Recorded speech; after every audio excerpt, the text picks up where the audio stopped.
Johar, hello গাতিকো। আজকে সকলকে জানাই শুভ নববর্ষ।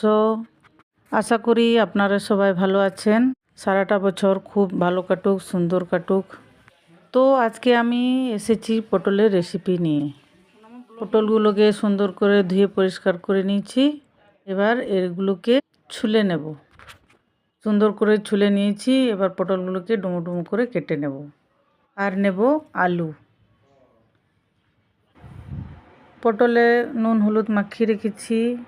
চিংড়ি মাছ ছিল, ছোট ছোট চিংড়ি মাছ, ওগুলো নুন হলুদ মাখিয়ে নিয়েছি। আলুতেও সুন্দর করে সব রেডি করে নিয়েছি। কড়াইতেও তেল গরম হয়ে গেছে। এবার এগুলোকে সব ভেজে তুলব। আলু পটল ভাজা হয়ে গেছে, সুন্দর সেদ্ধ হয়ে গেছে, চিংড়ি মাছটাও ভাজা হয়ে গেছে।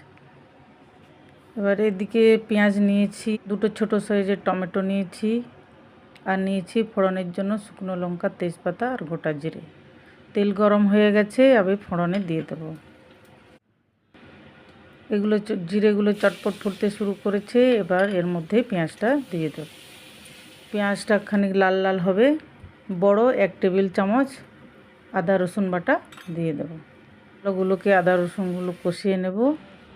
কষানো হয়ে গেছে। এবার দেব জিরা, হলুদ, লঙ্কা গুঁড়ো আর দেব স্বাদ মতো লবণ। বন্ধুরা, লবণটা একটু দেখে দেবেন, যেহেতু সবজিগুলোতে লবণ দিয়ে ভেজে তুলেছি, আমি সেই হিসাবে লবণ দিলাম।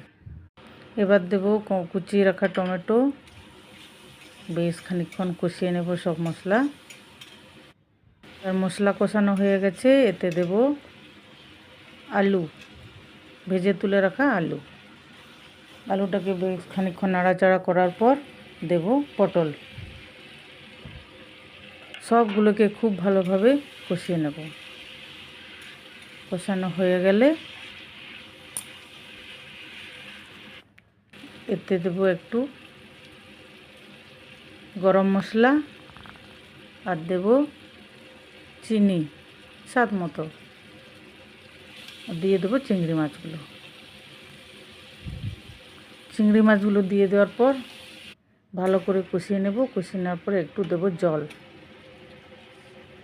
জল দিয়ে খানিকক্ষণ ঢাকা চাপা দিয়ে রাখবো। আমার মোটামুটি রেডি হয়ে এসছে প্রায়। জলটা শুকিয়ে গেলেই নামিয়ে নেব আমার পটল চিংড়ি রেসিপি। ঢাকনাটা খুলে দেখি, আমার রেডি হয়ে গেছে পটল চিংড়ি। বন্ধুরা, আমার রেসিপিটা কেমন লাগলো আমাকে জানাবেন। ভালো লেগে থাকলে আমার রেসিপিটা দেখে বানিয়ে খাবেন। আর আমার সঙ্গে এভাবে সারাটা বছর সঙ্গে থাকবেন। থ্যাংক